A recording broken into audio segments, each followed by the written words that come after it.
Donc, Yacine, quand on parle, c'est un intellectuel complet. Il maîtrisait le spirituel et le temporel. C'est une grande personnalité. Personne ne parle. On ne doit pas oublier cet homme. Il est une référence, un exemple. C'est des gens comme ça qu'on a besoin. La Guinée a besoin des gens qui sont compétents dans tous les domaines. Arrêtez de voter pour un politicien qui ne sait que le matérialisme. Il faut le spirituel. Parce que si tu as le spirituel, tu as peur de tuer, tu as peur de tricher, tu as peur de voler, même si la politique c'est l'art de tromper, mais c'est pas, il y a des limites quand même. Tu vas pas tuer. Ici on voit le combat politique, mais qui tue qui? Alors, ça, ce sont les mandats de Yacine. C'est très important. Donc, du coup, là, je vais juste reprendre une partie de mes notes, parce qu'on a déjà des diapos qui sont masqués, je ne vais pas vous dire. Voilà, ok. Voilà. Je reviens. Voilà. Je disais, le premier mandat que Yacine a eu, c'était le 21 octobre 1945. 21 octobre 1941. Donc ça, c'était pendant la Deuxième Guerre mondiale. Hein. La première assemblée constituante, premier mandat de Yacine Diallo. Donc 1945-1946. Et après, bon, là, c'est l'Assemblée française. Alors, je précisais une chose, parce que dans les temps, il y avait deux collèges. Il y avait le collège, le premier collège et le second collège. Le premier collège, c'était en blanc. Et le second collège, c'était les indigènes. Donc, du coup, les Blancs, ils faisaient de telle sorte qu'il y ait toujours une chaise ou un siège de plus pour les Blancs. Donc, c'est pour cette raison, il y avait toujours deux personnes. Du coup, on élisait côté Afrique, bon, et l'outre-mer, hein, vous voyez, à toutes les élections de Yacine, il est soit avec un Antillais ou un Blanc, mais métissé. Donc, c'était une stratégie. Hein. Donc, la politique, c'est ça, c'est l'art de tromper, vous le savez. Hein. Donc, pour avoir une majorité, bien entendu, et faire passer les lois comme le colon. Donc, c'est pour vous dire qu'il était dans un milieu. Il fallait faire un combat. Donc, c'est ce qu'il faut saluer ici. Parce qu'on n'élisait pas n'importe qui dans les temps. C'est parce que tu es beau hein, ou tu viens d'une famille aristocratique. Non.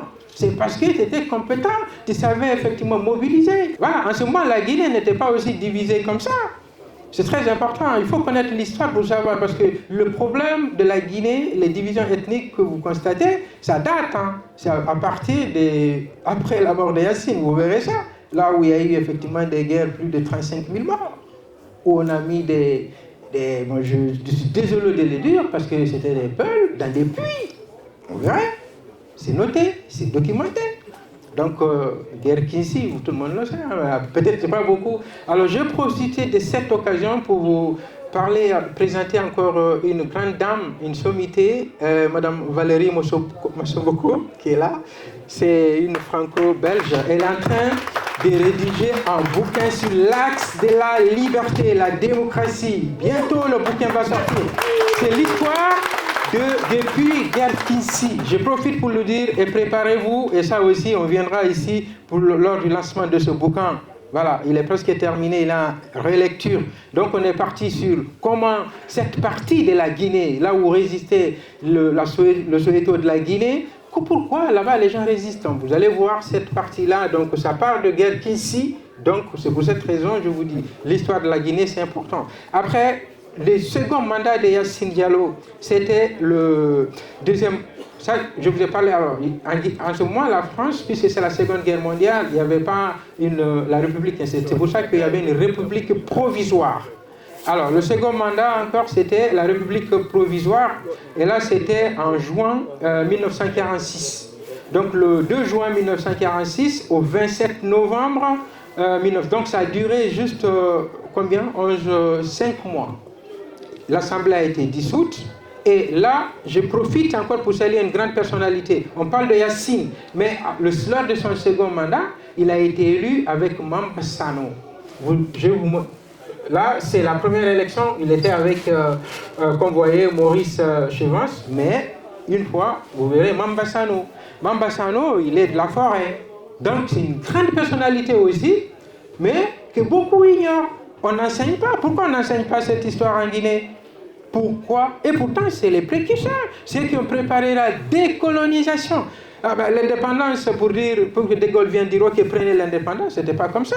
Parce qu'en Guinée, la Guinée était bourrée d'intellectuels, des grandes têtes, des gens qui savaient, des intellectuels. D'ailleurs, vous verrez après 58 comment toutes ces personnes-là qui ont été tuées, s'ils ne sont pas peuls, pourquoi ils ont été tués? Quand on parle de Koumandian, il est du BAG. Pour ceux qui connaissent l'histoire du BAG, c'est voilà, le bloc africain. Et pourtant, quand le BAG a été créé, comment il a été créé? Pour votre information, c'est la communauté forestière et la communauté mandingue et le Fouta et une partie de la Basse-Côte. Mais qui a été le premier secrétaire? C'est Bariyawadou. Par contre, c'est très important. Mapasano avait repris aussi. Mais pour vous dire tout ça, et ils étaient, quand on parle de Koumandian, c'est l'un des plus grands syndicalistes de la Guinée à son temps. Il n'y en avait pas un, ceux qui pourraient être syndicalistes, mais ils ne pouvaient pas arriver aux chevilles de Koumandian. C'est pour cette raison, lors du complot des enseignants, le premier, vous verrez, ils sont tous partis, bim, Koumandian, tous ils sont partis. Et là, ça a commencé. Et petit à petit, vous allez voir, tous ceux qui l'avaient empêché en 54 à succéder à Yassine, ah ben voilà, ils sont tous partis, comme par hasard. Voilà, donc c'est très important, on est en train de réécrire l'histoire de la Guinée. Mais puisque nos intellectuels, moi c'est ce qui m'échappe de plus, on a des intellectuels. Un intellectuel, par définition, c'est quelqu'un qui ose. C'est quelqu'un qui ose défendre une opinion, une idée au prix de sa mort. Si tu connais, tu sais que c'est ça la vérité, mais tu n'oses pas dire la vérité. Mais tu es un intellectuel. Un imam qui sait ce qui est dans le Coran, il sait ce qui est vrai, ce qui est de Yassine Faye, Yassine Diallo. Le troisième mandat, là on était rentré dans ce qu'on appelle la 4e République en français. Donc la première législature, c'était en 46, le 10 novembre 1946 au 4 juin 1951. Donc là aussi, Mambasano était avec lui. Il avait été réélu lui aussi. Donc très important à savoir. Donc on parle de Yassine, il a vraiment fait un parcours avec Mambasano, une grande personnalité. Il a été le premier à écrire La Samor, avant déjà de mourir, il s'est confié à Ibrahim Baba Kakaye. Il explique à Ibrahim Baba Kakaye qui était Alpha Yaya. Il dit Alpha Yaya, c'était quelqu'un qui avait défendu les Sénépal, d'où l'hymne national de la Guinée que Kaba Fodeba a écrit. C'est lui qui avait écrit pour la première fois, pour magnifier le combat de tout ce qui est Alpha Yaya. Le texte existe encore, je l'ai, et pour tout ça, normalement, on peut encore le publier si le temps nous permet. Donc, tout ce qu'on dit ici, on peut vérifier aujourd'hui.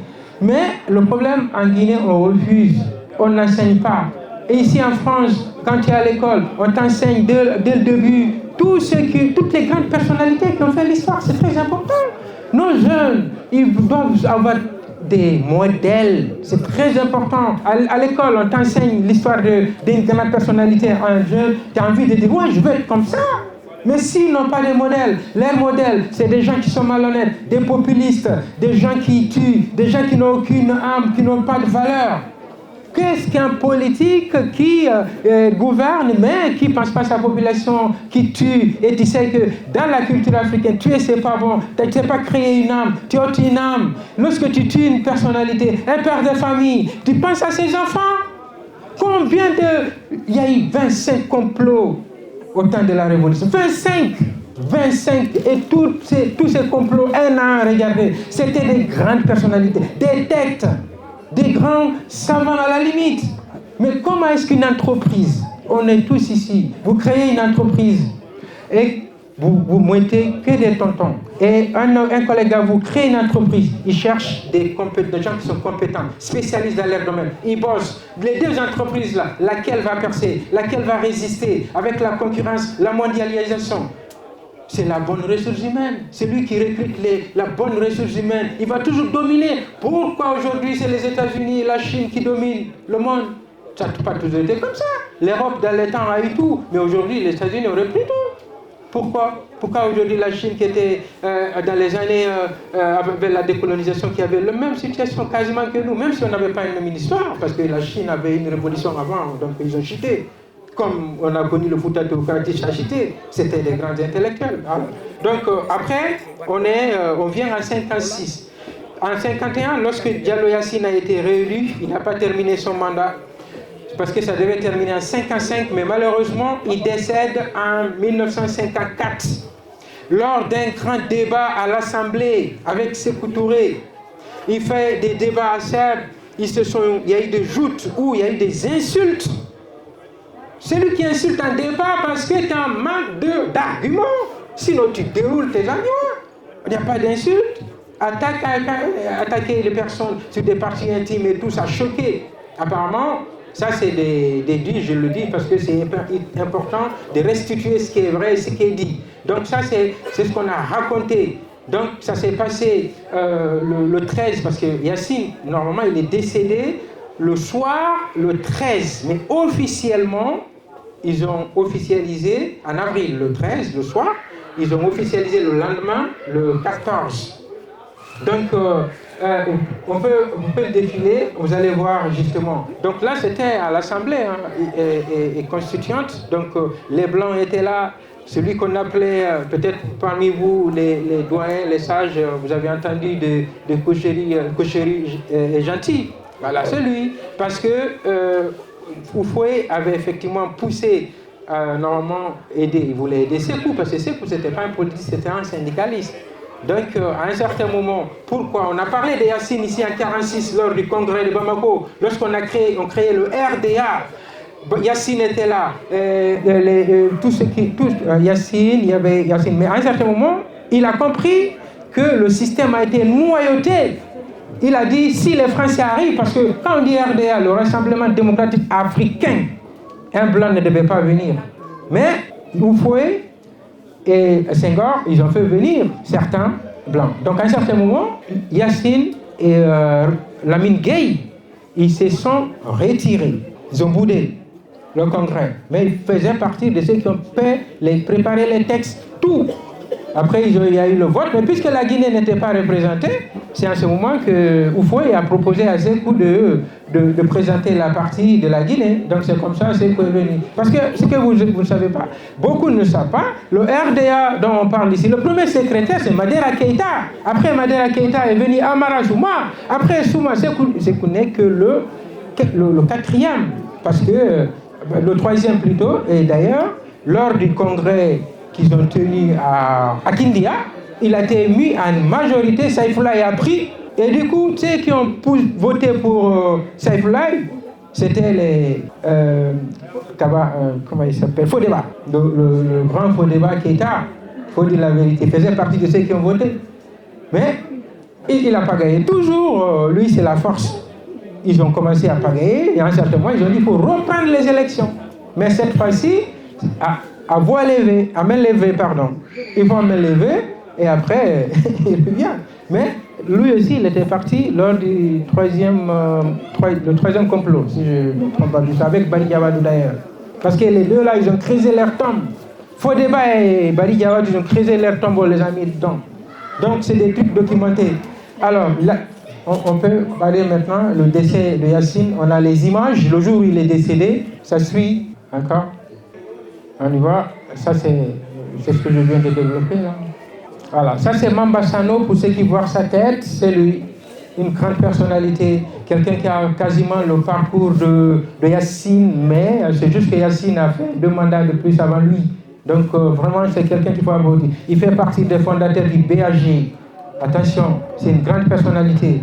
Donc, il fait partie de l'Union Mandaine. Alors là, vous avez les prix de Yassine. C'est ce qu'il avait eu, le médaille de la résistance, parce que c'était un grand résistant. Il faisait partie des réseaux, parce qu'au temps de la guerre froide, donc il y avait effectivement ce qu'on appelle le système d'information. Donc, il faisait partie des gens qui communiquaient, trouvaient des informations. Ça aidait beaucoup les Français. Donc, à un certain moment, ça a aidé. Donc, il a eu un autre prix côté Arabie. Donc, c'est ce que vous voyez. Ça, c'est le prix du roi Ibn Saoud de l'Arabie qu'il a eu. Là, il n'a pas eu parce qu'il ne savait pas le français, mais c'est parce qu'il maîtrisait justement l'arabe. Aussi, il a étudié le Coran et l'arabe, il maîtrisait. Donc, Yassine, quand on parle, c'est un intellectuel complet. Il maîtrisait le spirituel et le temporel. C'est une grande personnalité. Personne ne parle. On ne doit pas oublier cet homme.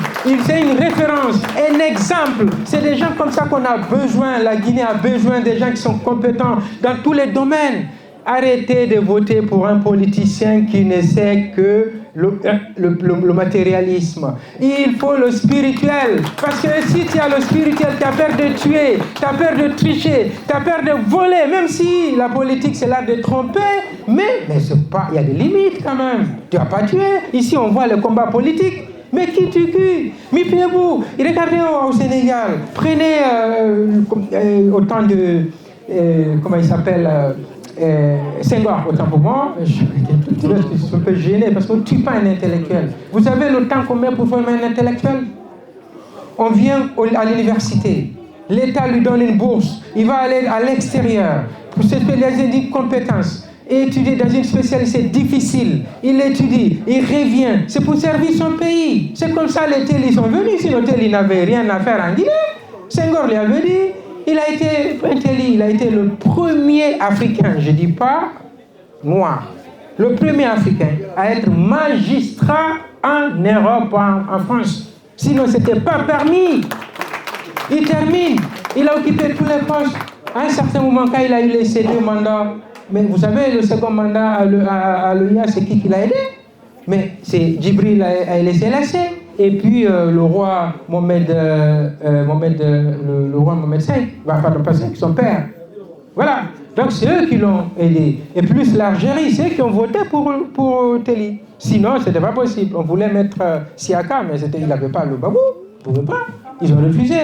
Mais est-ce que Senghor avait pris Mamadou Dia? Mamadou Dia était 1000 fois que Senghor, parce que Mamadou Dia maîtrisait le Coran avant d'aller à l'école primaire aussi. Il maîtrisait tout ce que vous entendez aujourd'hui au Sénégal, parce que vous avez eu le Sénégal, pour être président au Sénégal, il faut que tu sois entouré par les grandes personnalités, les sages du Sénégal.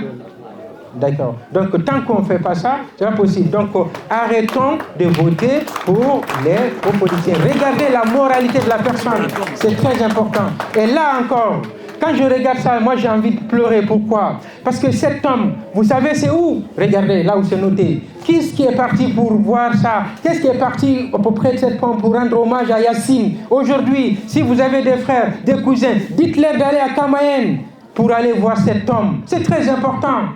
Vous entendez quel politicien guinéen, que ce soit les politiciens de la même ethnie que Yassine ou quelqu'un d'autre qui peut parler de Yassine, qui paraphrase Yassine, qui le fait? Si tu ne respectes pas tes parents, tes enfants ne vont pas te respecter. C'est très important. Aujourd'hui, les politiques, s'ils ne se réfèrent pas à ces grandes personnalités, ils vont toujours avoir des gens, des blogueurs qui vont se foutre d'eux parce qu'ils ne respectent pas leurs aînés. C'est très important. Un politique, avant que tu viennes de dire quoi que je fais de la politique, c'est parce que quelqu'un a défriché le chemin. S'il n'avait rien fait, s'il n'y avait pas eu des gens comme Yassine qui luttaient contre le code noir, les Noirs n'avaient pas voté, mais lorsque les votes, comme vous dites, là, ils ont été élus, c'était que ceux qui avaient étudié. Ce n'était pas n'importe qui pouvait voter dans ces temps-là, mais celui qui a bloqué tout ça, parce qu'il y avait le collège des Noirs et les Blancs, il s'est battu, on bascule tout ça. Le travail forcé, ceux qui ont connu au début, peut-être leurs papas, ils ont quand même connu des choses comme ça, ce qu'on appelle le tout en Guinée. On fait partir ça, on vous prend tous vos affaires, les bœufs, quand sont réussis, tout ça, mais c'est très important. Mais c'est qui s'est battu pour ça? Si on n'avait pas fait ça, vous pensez que De Gaulle allait pouvoir donner comme ça l'indépendance de la Guinée parce qu'il voulait? Non. Voilà, donc moi c'est ce que j'avais à vous dire. Et puis, je ne voulais pas terminer mon propos sans que, on peut encore, il y a une autre image de Thierno Sirajo, Feu Thierno Sirajo, un professeur imminent, moi qui m'a préparé, qui m'a repéré sur les réseaux sociaux, il est décédé, mais il est là, voilà, regardez la pelle derrière sa photo, cette pelle, ça parle de quoi? Cette histoire que vous voyez, vous ne verrez pas sanguiner, mais c'est lui qui s'est battu, qui a fait ses recherches. Moi aujourd'hui, j'honore lui, c'est une grande personnalité, franchement, je suis touché. Lui, voilà quelqu'un qui a réécrit tout. Il a mis tout sur Internet gratuitement. Si vous voulez lire les bouquins sur les Yassine, sur Mambasano, sur Foromu, sur Koumadjan, sur Fodeba, sur la mine Karim Keïta, Karim Bangoura, qui a été parachuté sur un hélicoptère. C'est lui il fait partie de ceux qui ont remplacé Téli à l'ONU. C'est un grand diplomate. Les Karim Touré, les Karim Kamara, mais c'est des grandes personnalités. Mais aujourd'hui, on se retrouve. Comme pour vous dire que l'histoire, ça ne ment pas. Lorsque tu tues les grandes personnalités, qu'est-ce qui va venir? Les gens honnêtes. Quand tu les tues, c'est les malhonnêtes qui vont gouverner. On s'étonne aujourd'hui à ce que des gens, avant, en Guinée, quand tu n'es pas bien, on dit va dans l'armée. Aujourd'hui, tous ceux qui n'avaient pas le bon niveau, ils sont dans l'armée. C'est eux qui nous prédisent aujourd'hui. Voilà. Donc, on se compare. On s'est dit, dans la mondialisation, on va se comparer au Sénégal, aux grands pays qui ont des intellectuels. Donc, voilà ce que je voulais vous dire. Et il y a aussi une partie qui est importante ici. C'est la dernière partie. C'est la création, en fait, de l'association le Gilbert et Vieillard. Un anthropologue français qui quitte la France, qui est parti, qui a croisé la communauté Peul. Il étudie l'histoire des Peuls, de toute, pas seulement la Guinée, le Fouta, le Niger, le Sokoto, à partir du Tchad. Il fait tout ça dans un bouquet. Mais malheureusement, la Deuxième Guerre mondiale, il va et il décède. Mais avant de partir, comme il savait, il donne à ses manuscrits un jeune historien. Vous savez c'est qui? Amadou Hampâté-Bâ. Si vous voyez Amadou Hampâté-Bâ qui avait toute cette histoire, on se demandait mais où est-ce qu'il a pris tout ça? Mais c'est un blanc qui a fait ça. Quelqu'un qui a... D'abord parce que toi tu étais au Mali, tu ne savais pas qu'il y avait d'autres peuples qui étaient l'autre. Ben, peut-être dans l'histoire il savait. Parce que quand on vous dit le Fouta Djallon, le Fouta Toro, le Fouta Sokoto, et puis le Fouta Massina, j'ai sauté, donc il faut voir que tout ça c'est lié. Koli Tengela, qui va au Fouta Toro, et qui vient encore Massina, et son petit-fils, Ousmane Danfodio, qui a créé le Sokoto aujourd'hui. Mais tout est lié, c'est notre histoire. Donc, je voulais vraiment qu'on montre la photo de l'autre là, comment ça s'appelle, Gilbert et Vieillard. Quand tu peux deviner, tu vas voir, il y a un vieux blanc qui arrive là, vas-y, descends encore. Bon, ça, c'est les élections, on n'a pas parlé des partis, ouais, vas-y. Achetez ce bouquin, il se trouve déjà en PDF sur l'internet, je vais le partager avec Oussas Bouria, il va partager, mais faites lire ça aux enfants, c'est très important. Je vous en prie. Vraiment, je vous remercie pour l'attention.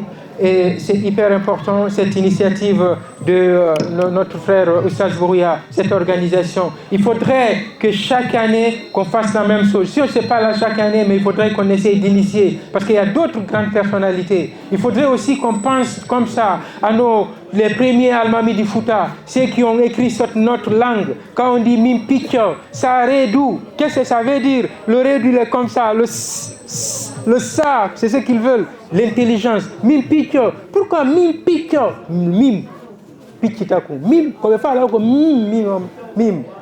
Ça, c'était les grandes personnalités. Pourquoi on ne va pas se référer à ces gens-là? Ce sont nos modèles. Il faudrait qu'on essaye de voir les 14 Almami du Fouta théocratique avant l'arrivée du Blanc. Le dernier, c'est Almami Bouakar Biro. Vous savez où se trouve sa tête? Sur le parvis, le musée de l'homme à Paris. Sa tête est là-bas encore. Mais pourquoi aujourd'hui la Guinée ne réclame pas sa tête? C'est parce que, il est quoi? Je ne sais pas. Il vient de redonner le sabre de l'âge martal au Sénégal. Donc, pour votre information, sa tête est là. Thierry Mbogo a fait des enquêtes, s'il existe. Mais c'est que c'est un État qui peut aller récupérer ça. Voilà, donc on a affaire. Remercions Oussas Bouria pour ça. On vous remercie pour votre venue.